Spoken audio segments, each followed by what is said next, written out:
Hello everybody, welcome to the video. Today we're going to be making this joiner's mallet. It's a very good beginner project, one of the first projects every woodworker should do. You're going to need a mallet so you could use your chisels. It used to be a rite of passage for the old school woodworkers. I'm going to be using a table saw and a miter saw just to get this done a little bit faster, and it's not unreasonable to think most of you have at least one of those. But if you don't have those and all you have is a handsaw, you could do this with just a handsaw and some clamps. So before we get started, let's take a look at the mallet I have now. I made this one about a few years ago, and I haven't made a new one because this one works, but it's a lot bigger than it needs to be. There's a lot more mass on the head than I think I actually need, and it takes up a lot of room in the tool chest. So we're going to make a head that is smaller than this one.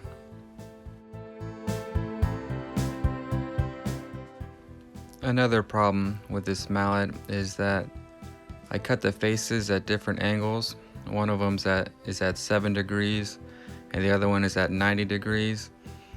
I find I never use the 90-degree side. If I pick it up and it's on the 90-degree side, I always just flip it over to the 7-degree side. So I'm going to cut both of the faces at 7 degrees on this one. One of the features I do like about this mallet is that the handle is removable. That way you could store it a lot easier in your toolbox, so that's going to be a feature of the mallet we're going to make. And lastly, I used side grain in the middle on the old one, and the side grain didn't survive as well as I was hoping. It lasted for a couple years, but this time I'm going to make sure to put end grain on the faces and hope that that holds up to the abuse a little bit better. Alright, with that out of the way, let's get started.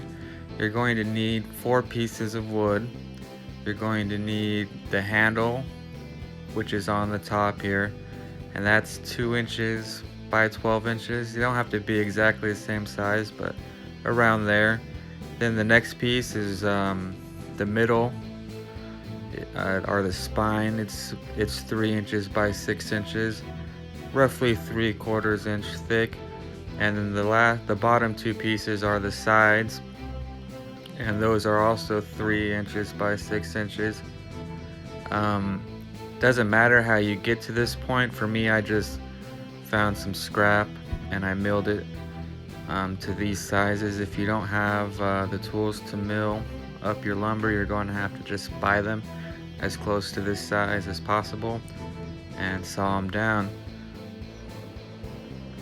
One thing that's absolutely critical, and the only important measurement on this that absolutely has to be precise, is that the spine and the handle have to be the same thickness.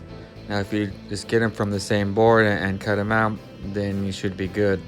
Otherwise, send them through your planer and make sure that they're the exact same thickness. So first thing we need to do is to taper the handle. I'm coming in about 1/2 inch, and then I'll draw a line from my mark to the opposite corner. The handle needs to be tapered because that's what's going to lock the mallet head and the handle in place. So I'm using my table saw with a tapering jig, but if all you have is a hand saw, you could cut this with a hand saw, or you could plane it down with a hand plane, or you could use a belt sander if that's all you got.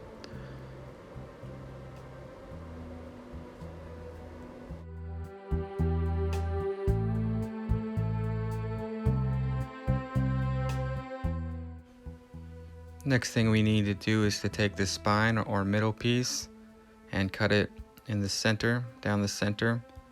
And you could use a handsaw for this, but here I am using the miter saw just to make it quick. So you could see the mechanics of the mallet here. The two sides of the spine will wedge the handle in, and then we're going to glue the sides to the spine, and it's going to hold the handle in place. So what we need to do is to get the center of one of the sides and the center of the handle. Now the handle is tapered, so we need the center to be running down the center as it tapers, so you have to take a few measurements and find the center at different places and then just connect the line so that you could line up the center of one side of the mallet to the center of the handle. So then you take those two lines and you line them up and clamp them down, making sure it's nice and secure. We don't want that to move at all. So then you take some wood glue and you want to glue the spine to the side of the mallet. You want to keep glue away from the handle. We're not trying to glue in the handle.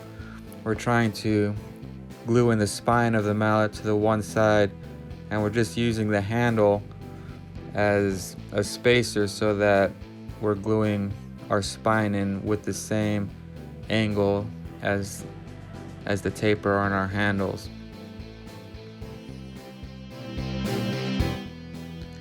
You can see I'm trying to keep it flush right where the side and the spine meet closest to the handle on both sides. It's going to help me line everything up later. And then you can remove the handle and just clean out the squeeze out. After about 10 minutes, the glue will set up. It won't be fully cured, but it will set up enough to where you could remove the clamps so that you can glue the other side on.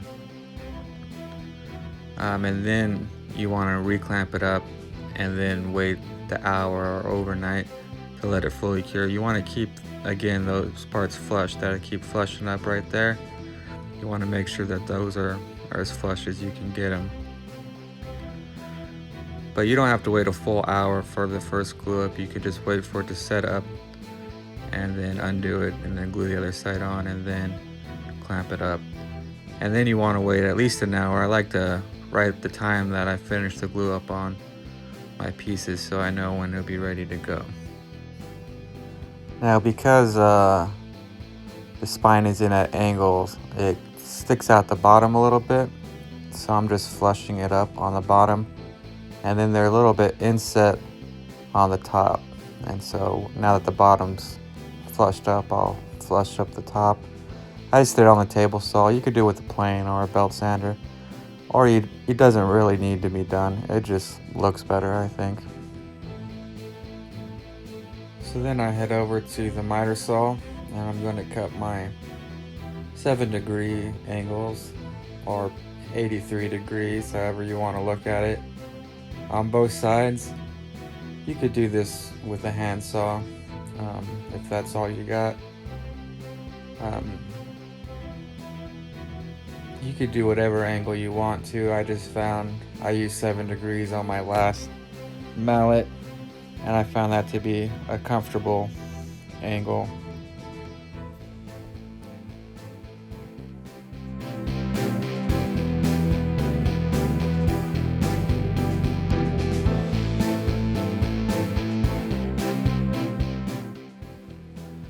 And this is what we're left with. And this, you could take this and sand it up, round off the edges on the handle, and put some boiled linseed oil on it, and it's ready to go. It took me about 2 hours to make this, and an hour of that was waiting for the glue to dry, so you could easily do this in a day with just a handsaw. And it's a good beginner project. The handle's probably a little bit uncomfortable at this point, but if all you have is a handsaw and you're looking for an easy project to do, you could easily get this done in an afternoon.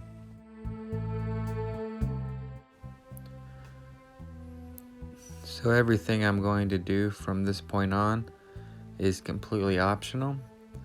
I'm going to do something to the head. At this point I hadn't decided, but I don't like to just leave it looking blocky like that. I wanted to do something to make it sexy, and I'm going to make the handle more comfortable. I'm going to be using, a bunch of different tools. At this point, everything I do after this point, you're going to need more than just a handsaw to do.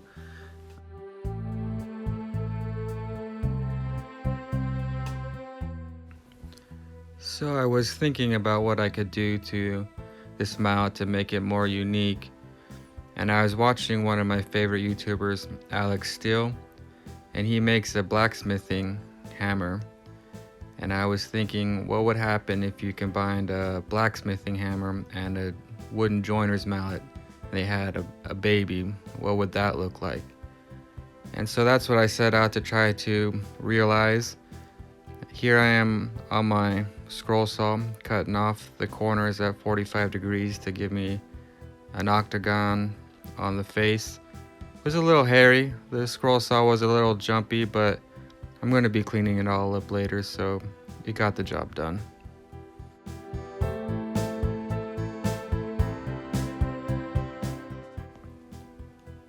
So then I just used the handsaw to finish up that cut and give myself octagon on the end.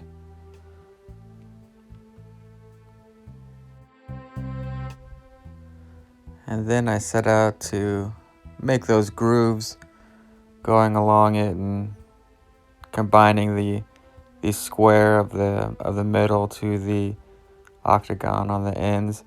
This part actually took me longer than all the other parts of it combined, really. This was the artistic part, I guess. I just used a gouge and some files. I used a round over file and then an actual circular file to kind of get this groove and to feather in the different parts.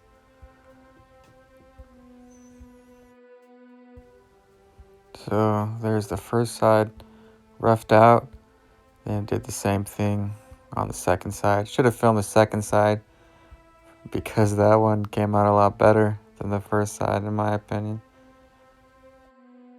And then I just put a small chamfer on one of the faces with a file. And then I was thinking about what I was going to do to the other side, whether or not I was just going to make them the same. I decided that I would try to make kind of a carver's mallet. Now, if you look at a carver's mallet, it's got the cone kind of fits the taper, and I was thinking I'll just round off the face so that it gives me a carver's mallet. Now, when I first started doing this, I was a little gung-ho and I thought I was a genius, but then I started thinking if it's such a great idea, how come nobody else thought of it? So I decided to kind of relax a little bit and make my round over a little bit more subtle.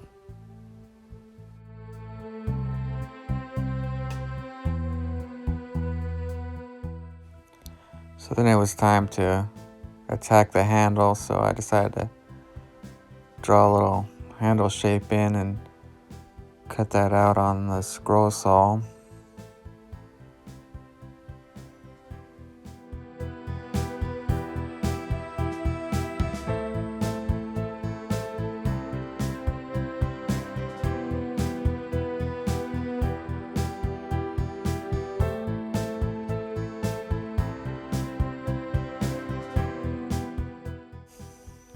After cutting out the middle part, I rounded off the bottom and then cut that part out too.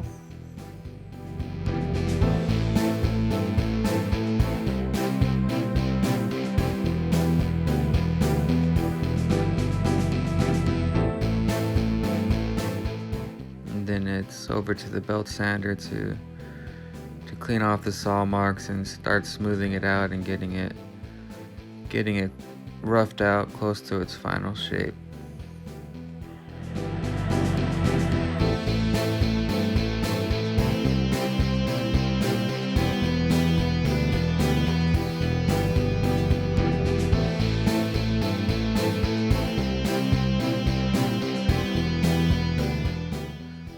And then I just used hand finals to get it to the final shape. I would just smooth it out and round it off, and then hold on to it, and if it wasn't comfortable, keep doing it until I found a shape that I liked and that felt good in the hand.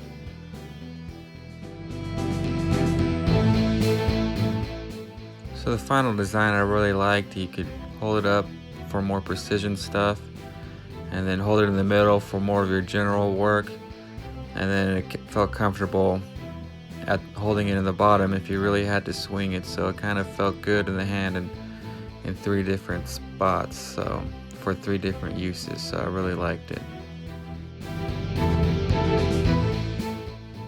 And then it was off to sanding. Now I always think of the first stage of sanding as the last stage of carving, and just smoothing everything out and feathering everything into each other and getting rid of any facets. And so I just sanded it up, went through the grits, started at 80 and then finished at 220.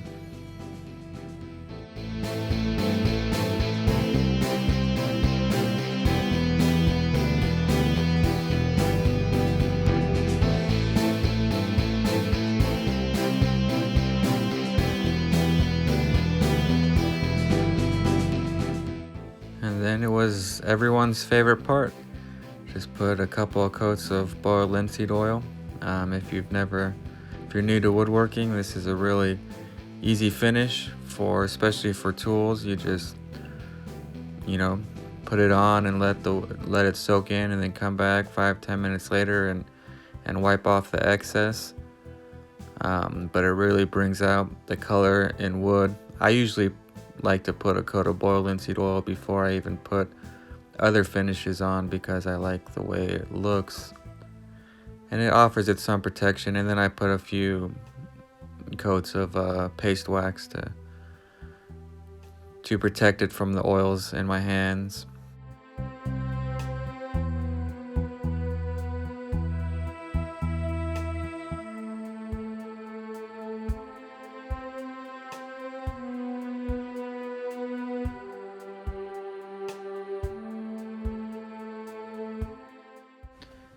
And there it is, all done. There's something great about when you're first getting into woodworking and building your first mallet and your first tool that you actually get to use. So if you know anyone who's just starting out in woodworking, share this video with them. If you're new to the channel, subscribe. And if you like what I did, or if you learned anything, please give me a thumbs up. And so thank you very much for watching the video, and I'll catch you on the next one.